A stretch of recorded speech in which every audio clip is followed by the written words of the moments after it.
Hello, science class में आपका बहुत बहुत स्वागत है। आज हम कार्बन एवं उसके यौगिक का अगला भाग शुरू कर रहे हैं। आज हम पार्ट नंबर 3 ले रहे हैं। उससे पहले हमने पार्ट नंबर 1 और 2 करवा दिए हैं। 2 में हमने आपको इलेक्ट्रॉन बिंदु संरचना बताई है बहुत सारे यौगिकों की।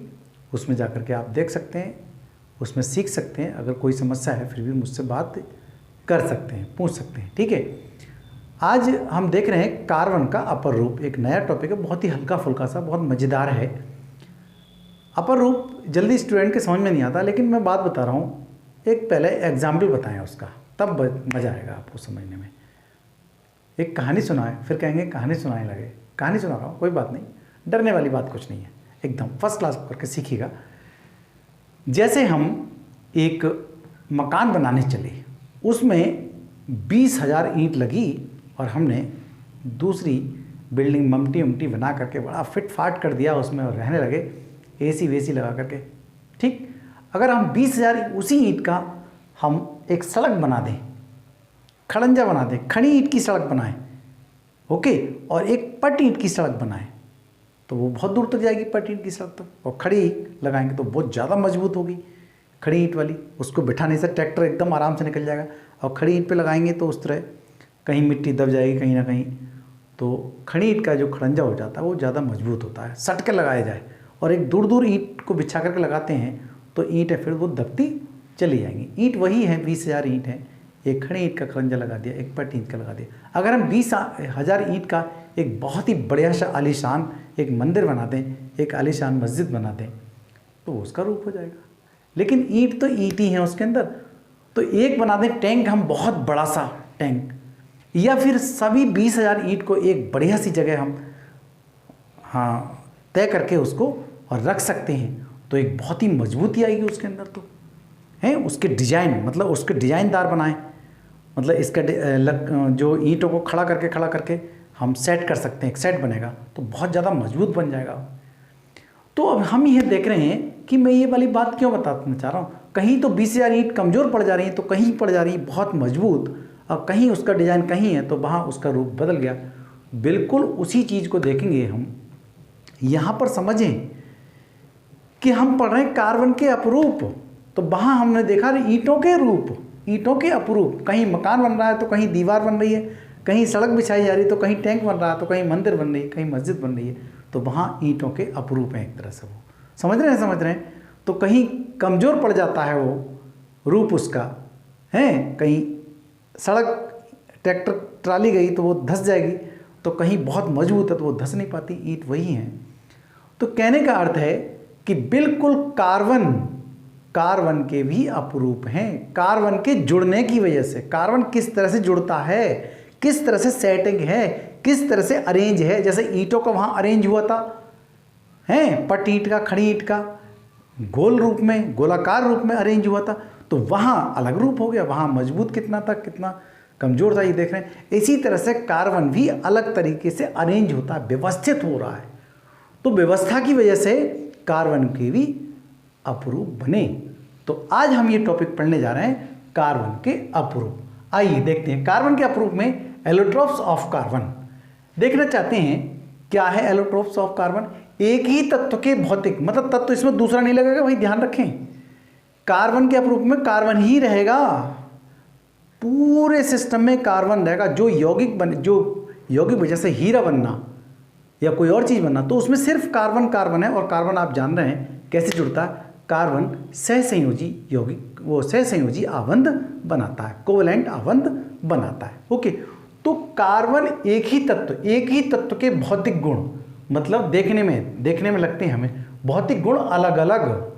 उसके देखने में देखो, खड़ंजे के गुण अलग थे, बिल्डिंग से गुण अलग हैं, उस टैंक के गुण अलग हैं, पानी को रखने के हैं, ठीक है नहीं।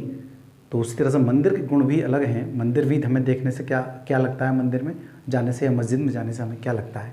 तो वही उसी तरह से कार्बन को जुड़ने की वजह से उसके भौतिक गुण अलग अलग, परंतु रासायनिक गुण, ईंट तो ईंट ही है, ईंट का रासायनिक गुण ईंट को हम जानते हैं। उसी तरह से कार्बन का जो रासायनिक गुण है वो एक है, समान होते हैं। तत्व का यही गुण अपरूपता कहलाता है। क्लियर बात समझ में आ गई होगी आपके, ठीक है नहीं। रासायनिक गुण कार्बन के थोड़ी बदल जाएंगे। कार्बन की बाहरी कक्षा में कितने इलेक्ट्रॉन होते हैं, 4, ये आप पहले से जानते हैं। संयोजकता कितनी होती है? 4। फिर वो संयोग सहसंयोजी आबंध बनाता है अपना अष्टक चक्र ऑक्टेट पूरा करने के लिए। ठीक, तो हम यही चीज देख रहे हैं, कार्बन के अरेंज किस तरह से किए, कार्बन को किस तरह से, कार्बन के जो परमाणु हैं वो किस तरह से अरेंज हुए हैं, किस तरह से व्यवस्थित हुए हैं। तो एक तरह से व्यवस्थित होगा ये, यहाँ हीरे का निर्माण हुआ, एक तरह से व्यवस्थित हो गए कुछ इस तरह से जहाँ पर ग्रेफाइट का निर्माण हुआ, कुछ इस तरह से व्यवस्थित हो गए जहाँ पर फुलेरिन का निर्माण हो गया। ठीक, तो ये अपरूप कहलाए। हालांकि अपरूप और भी पढ़ेंगे आप, लेकिन मुख्य रूप से अपरूप आपके सिलेबस में ये हैं, तो आपको मैं यही बता रहा हूँ। आगे देखेंगे हीरा। तो हीरे में क्या खास बात है? कार्बन की बाहरी कक्षा में 4 इलेक्ट्रॉन होते हैं, तो हीरा का जो हीरा बना है उसमें 4 इलेक्ट्रॉन बाहर, तो अन्य 4। इसमें क्या खास बात है कि एक कार्बन अन्य 4 कार्बन से हर एक जुड़ा होता है। एक कार्बन अन्य 4 कार्बन से इस तरह से जुड़ा होता है। कैसे करके मैं 1 मिनट बताऊंगा आपको, थोड़ा सा आइडिया लग जाएगा आपको कि कार्बन की 4 संयोजकताएं होती हैं, चारों किस तरह से व्यवस्थित होती हैं। थोड़ा सा सेट करने में दिक्कत हो सकती है, आपको लगेगा भाई मेरी उंगली तो है ये, कोई वो थोड़ी है। देखो ये कुछ इस तरह से देखें, इनके बीच में कुछ इस तरह से देखें, इनके बीच में 109-28 मिनट का कोण होता है। ठीक है, ये देखें, तो ये 3D डायमेंशन होगी, 3D डायमेंशन होगी, मतलब 3D स्ट्रक्चर होगा। कैसे 3D का मतलब जिसमें लंबाई चौड़ाई और ऊंचाई भी होती है वो 3D है, और जिसमें लंबाई और चौड़ाई होती है वो 2D होती है बस। ठीक है नहीं, तो इसमें 3 डायमेंशन की आकृति होती है, और हर एक कार्बन 4 अन्य कार्बन से जुड़ा हुआ होता है। जैसे देखो एक कार्बन ये है, एक कार्बन से कार्बन जुड़ेगा, तो कार्बन एक ही है, तो इससे एक बार कार्बन ये जोड़ा, एक उधर वाला जोड़ा, एक इधर वाला जोड़ा, एक इधर वाला जोड़ा, कुल मिलाकर इसकी कैसी, क्योंकि हम यहाँ पर चित्र जो बनाया है मैंने वो 3D लग नहीं रहा है देखने से, इसके पीछे है ये वाला हिस्सा। तो हीरा बहुत ज़्यादा कठोर से कठोरतम है, केवल कार्बन के जुड़ने की वजह से। एक भी इलेक्ट्रॉन उसका फ्री इलेक्ट्रॉन नहीं है, सारे के सारे बिजी हो गए हैं। समझ में आ गई बात नहीं आ रही?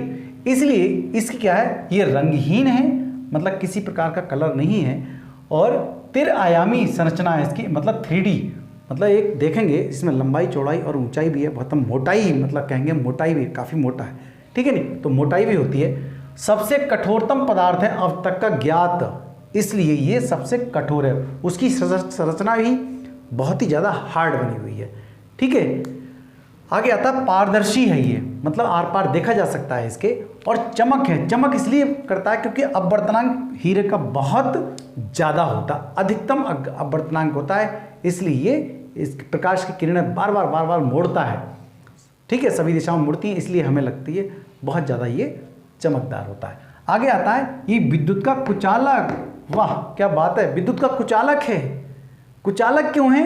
क्योंकि बाहरी कक्षा में कार्बन की कितनी है, 4 इलेक्ट्रॉन, और चारों के 4 इलेक्ट्रॉन बिजी हो गए अन्य कार्बन से। देखो ये कार्बन, ये कार्बन, ये कार्बन, ये कार्बन, ये कार्बन, सारे कार्बन क्या हो गए, व्यवस्थित हो गए कुछ इस तरह से। देखो ये निकले तो इससे जुड़ जाए, जैसे मैंने आपको दिखाया था अभी, ऐसे जुड़ जाए। ये तो निकले थे, इसके बाद एक कार्बन हो, इससे जुड़ जाए, फिर इससे जुड़ जाए, इससे जुड़ जाए, मतलब सारे ये कार्बन का सिरा है लास्ट वाला, तो इससे और कार्बन जुड़ जाए, 4 हैं, ऐसे इससे जुड़ जाए, मतलब एक दूसरे, कोई फ्री नहीं है इसमें, इसलिए बहुत ही ज़्यादा कठोर हो जाता है। इसकी संरचना ही इस पर, मान लो ईंटों को हम इस प्रकार का व्यवस्थित करें और एक ईंट एक साथ में लाइन से रख दें ईंट, वो तो कठोरता कहाँ रहेगी, और हम बिछा के रखें बहुत बढ़िया ढंग से, 3 ईंट ऐसे, 3 ईंट ऐसे, 3 ईंट मिला के रख दें तो बहुत ज़्यादा कठोरता आ जाएगी। तो वही कहीं सिस्टम इसके अंदर भी आ जाता है कि हम बजरी का हम बना दें, एक पतली सी लेयर बना दें बजरी की, और एक बनाएं इतना मोटा सा बजरी का हिस्सा, तो बहुत ज़्यादा कठोरता किसमें आएगी।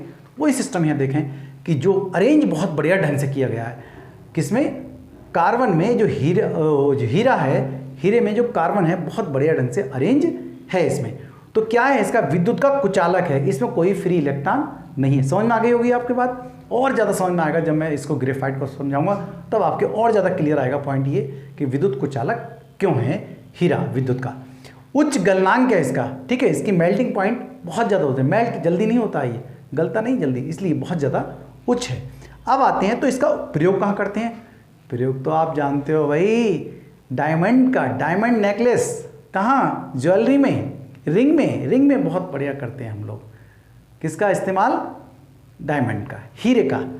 कांच, वाह, कांच को काटने में, मार्बल काटने में किया, कांच और मार्बल को काटने में किया जाता है। देखो जो कारपेंटर लोग जो होते हैं शीशा काटते हैं, बहुत सारी शॉप पे जाते हैं, कांच की शॉप पे जाते हैं, तो फटाफट से लगाते हैं पटरी और खींच करके एकदम इतना कठोर होता है कि अन्य कोई मेटल इसके मुकाबले कठोर नहीं है।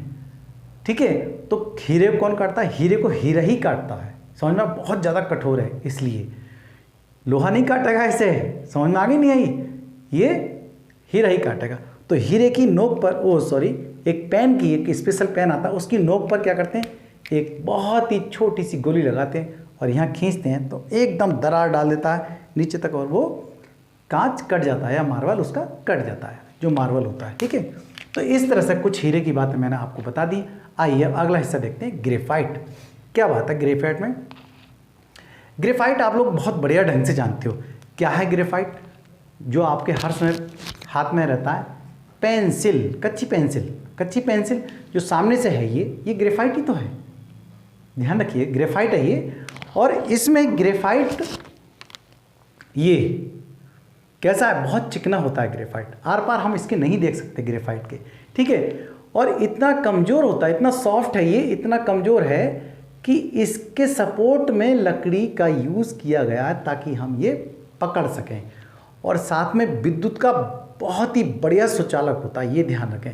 इसको देखो बैंड किया गया, सभी तरफ से बॉन्ड किया गया, बंद किया गया है, ताकि अगर हम ये लगाएं इस स्विच में, कभी कभी बड़ी गलती से कर देते हैं स्विच में, सॉकेट में हम क्या कर देते हैं, पेंसिल, तार को रोकने के लिए पेंसिल लगा देते, तो इधर से छिली हो पेंसिल तो क्या होगा, मेरे 1-2 बार करंट लग चुका है इसमें अनजाने में, जब मैं नहीं जानता था, मैं जब छोटा था तब। ठीक है, समझ में आ गई नहीं? तब मुझे पता चल गया तब सही कि ये करंट इसमें अंदर दौड़ता है, बहुत तेज है।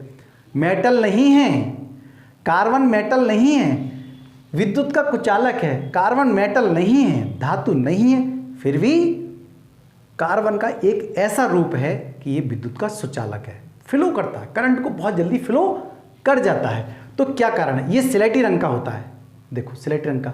और बताऊं कहाँ पर है कार्बन? ये ग्रेफाइट। देखो आप बैटरी, ये मैंने सेल, बैटरी आदि ब्रश लिख दिया है।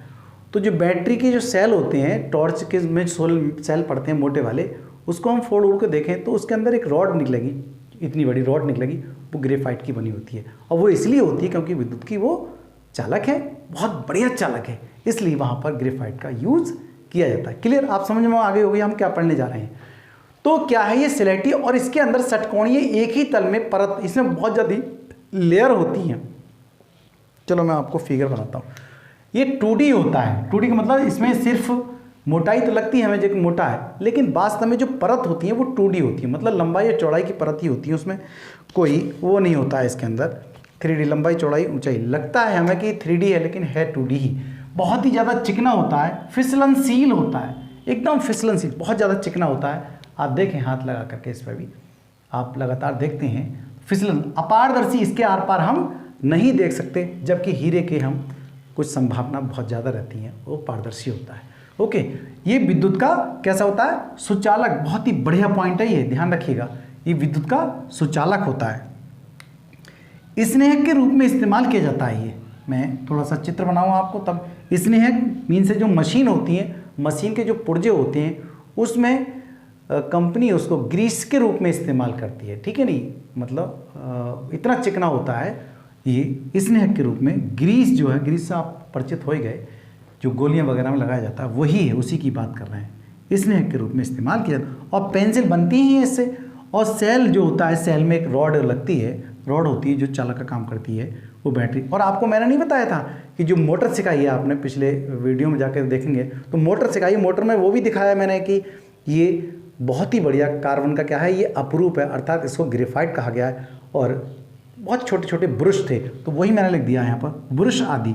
सेल की बैटरी में रॉड होती है, वो भी ग्रेफाइट की बनी होती है, पेंसिल ग्रेफाइट की बनी होती है, और ब्रश जो होते हैं उसके विद्युत मोटर के, डीसी मोटर के जो ब्रश होते हैं वो कैसे होते हैं बने हुए, वो भी ग्रेफाइट के बने होते हैं। तो देख लें इसकी संरचना किस तरह से है। देखिए मैं बता रहा हूँ आपके संरचना भी कैसे करके आप जल्दी जल्दी देख सकते हैं। मैं बना देता हूँ इसका चित्र, आपको थोड़ा सा आइडिया और लग जाएगा। देखो ये मैं बना रहा हूँ षटकोण। ओके, ये हमने षटकोण को बना दिया। थोड़ा सा आइडिया ले लें, देखो कुछ और बनाए, इसके नीचे आपको दिखाई दे जाएगा नहीं है भाई। ये बहुत सारी रचनाएं इस तरह की होंगी, मतलब लेयर्स होती हैं बहुत सारी, ये लेयर होती हैं, ऐसे ही बनाते चले जाएंगे नीचे तक। तो ये लेयर हो गई, देखो ये और भी हो गई ऐसी लेयर इसकी, यही लेयर ऐसे ही, ठीक है, ये लेयर होंगी इसकी, ये लेयर होती चली जाएंगी। तो हम देख रहे हैं कि लेयर जो बनाएंगे हम, ये लेयर बना रहे हैं। तो ये लेयर्स जो होंगी ऐसी आप अपनी बुक में देख सकते हैं या गूगल पर डाल के भी देख सकते हैं, कोई बात नहीं। तो लेयर से बनी हुई ये कैसे हैं, षटकोण, ये 1 2 3 4 5 6 षटकोण। तो ये सब carbon carbon carbon carbon carbon जुड़े हुए हैं सारे, ये कार्बन है भाई जुड़े हुए, ठीक है, ये सब कार्बन ही हैं। तो कार्बन किस तरह से अरेंज होता है, वो षटकोण के रूप में अरेंज होता है, व्यवस्थित कैसा होता है, वो षटकोणीय, और एक ही तल पर, तल का मतलब ये एक ही तल है इसका, ऐसे करके षटकोण षटकोण षटकोण षटकोण षटकोण, ठीक है। लेकिन परत एक हो गई और वो 2D के रूप में होती है परत, और परत के नीचे फिर परत होती है, परत के नीचे लेयर्स होती हैं, ये लेयर्स होती हैं। तो होता क्या है, ये लेयर्स हम पेंसिल जब लिखते हैं तो एक लेयर, तो ये हो गई एक लेयर नीचे वाली को, तो बहुत सारी लेयर है, ये मैंने डॉट डॉट करके लगा दी, बहुत सारी लेयर के रूप में बना हुआ होता है ग्रेफाइट। और एक लेयर और दूसरे लेयर के बीच में बॉन्डेशन नहीं होती, बहुत कमज़ोर बॉन्ड होती है, एकदम टूट जाती है, इतनी जल्दी टूट जाती है कि पेंसिल इतनी, जैसे हम घिसते हैं पेंसिल को चलाते हैं तो पेंसिल चलती रहती है ऐसे, और लेयर टूटते, मतलब लेयर जैसे कॉपी की लेयर होती है, पन्ने होते हैं कि पन्ने को हम लगाएं इस तरह से, हैं चलाएं पन्ने को ऐसे करके। तो पन्ने का जो मतलब है एक लेयर, एक पन्ना एक लेयर, 2 पन्ना 2 लेयर, बहुत सारी लेयर है। तो एक पन्ने और दूसरे पन्ने के बीच में कितनी जगह होती है, एकदम हट जाता है पन्ना। तो उसी तरह से ये लेयर्स भी छुटती चली जाती है, कॉपी पर बच्चे लिखते हैं, हम लोग लिखते हैं इस तरह से, ऐसे करके लिखते चले जाते हैं। तो लेयर वहाँ छुट गई, पेंसिल भी हमारे हाथ में, लेयर वहाँ छुट गई, बहुत जल्दी सॉफ्ट होती है, टूट भी जाती है। तो इनके बीच में बॉन्डेशन बहुत ही कमज़ोर होती है, लेकिन यहाँ जो षटकोणी है वहाँ बॉन्डेशन थोड़ी सी ज़्यादा होती है, और ये सहसंयोजी आबंध के द्वारा जुड़े होते हैं। तो यहाँ खास बात क्या देखने चाह रहे हैं हम, सुचालक क्यों है ये, देखो एक कार्बन ये है और इससे एक कार्बन दूसरा जुड़ा, एक इलेक्ट्रॉन यहाँ एक इलेक्ट्रॉन यहाँ, मतलब एक इलेक्ट्रॉन जो है इससे जुड़ा, एक इलेक्ट्रॉन इससे जुड़ा, एक इलेक्ट्रॉन, कुल मिलाकर के बाहर कितने इलेक्ट्रॉन है कार्बन की बाहरी कक्षा में, 4 इलेक्ट्रॉन।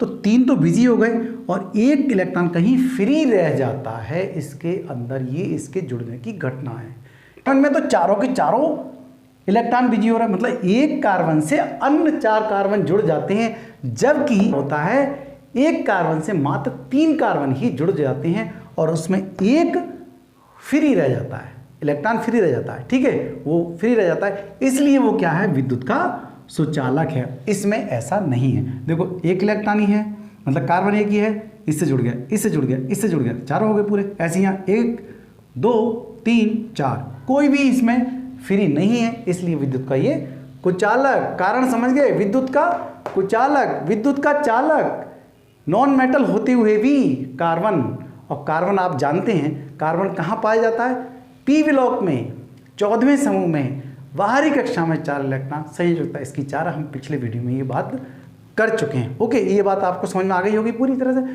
और देखें जैसे जैसे हम पेंसिल को घिसते हैं, बहुत ही बढ़िया है, आप तो करीब है, ध्यान रखिएगा कभी भी सॉकेट में ना डालें, बहुत तेज करंट लग जाता है। और जैसे हम पन्ने पे चलाते हैं तो लेयर छुटती चली जाती है, इतनी सॉफ्ट होती है, छुटती चली जाती है, पन्ने पे छूट जाती है, पन्ने पे छूट जाती है, और हम अपनी पेंसिल को आगे कर लेते हैं। परंतु हीरे में ऐसा नहीं होता है, हीरे के आगे जो पेन होता है जिससे कांच कटता है, तो छोटी सी नोक है और इतना सारा कांच काट देते हैं, लेकिन वहाँ हीरा नहीं रहता है भैया, वहाँ नहीं रहता है, हीरा बहुत कठोर है और पेंसिल के साथ ही रह जाता है, वो कभी वहाँ नहीं छूटता, जबकि पेंसिल अपने निशान वहाँ छोड़ जाती है, कुछ लेयर वहाँ छूट जाती हैं, बाकी हमारे पास रह जाती है। तो लेयर्स जो छुटती हैं, परत परत परत छुटती चली जाती हैं, इतना ज़्यादा सॉफ्ट होता है। बहुत सारी बातें मैंने आपको बता दी हैं, इसमें आपको याद रहनी चाहिए। अब हम आइए तीसरा रूप पढ़ते हैं, फ्लोरीन।